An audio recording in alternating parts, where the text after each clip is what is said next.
India is dreaming of becoming a superpower, Pakistan is begging to avoid bankruptcy. Well, it's not me that's saying it. This is coming in straight from the Parliament of Pakistan. And this is how the Pak opposition leader Maulana Fazlur Rahman has drawn a sharp contrast between the two neighboring nations during his inaugural address on the floor of the National Assembly. He doesn't just stop there. Further questioning who is responsible for Pakistan's economic struggles, the lawmaker also went on to claim that the unseen forces are orchestrating decisions behind the scenes, and they've also reduced elected officials to mere puppets. Moreover, highlighting the impact of the national debt, Rahman emphasized that every Pakistani is bearing the burden, and he's also warned that countries trapped in stagnation cannot hope to progress. Take a look. और हम एक ही दिन में आजाद हुए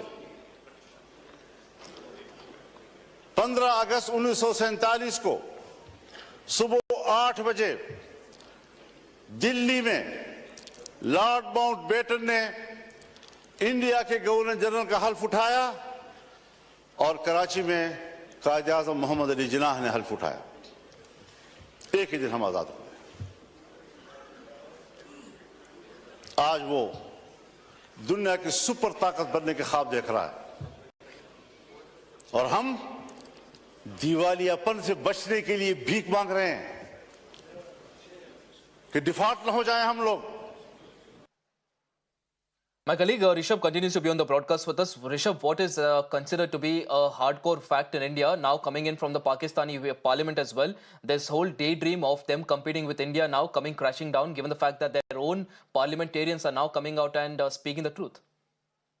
Well, definitely not only a parliamentarian, he happens to be a minister as well in the current government. And the way there is this admission in Pakistan that how, while both India and Pakistan began the journey on the same very day, India has cruised toward becoming and dreaming to become a superpower, while Pakistan right now is struggling to meet ends for that matter. This is a testimony to what India has been saying, while the state-sponsored terrorism in Pakistan has always been a priority. India has looked at different things, and now even the lawmakers of Pakistan do agree to the same. Right, Rishabh, appreciate you joining us on the broadcast there with all those details. Shifting. If you like this video, then like, share and subscribe to ET Now.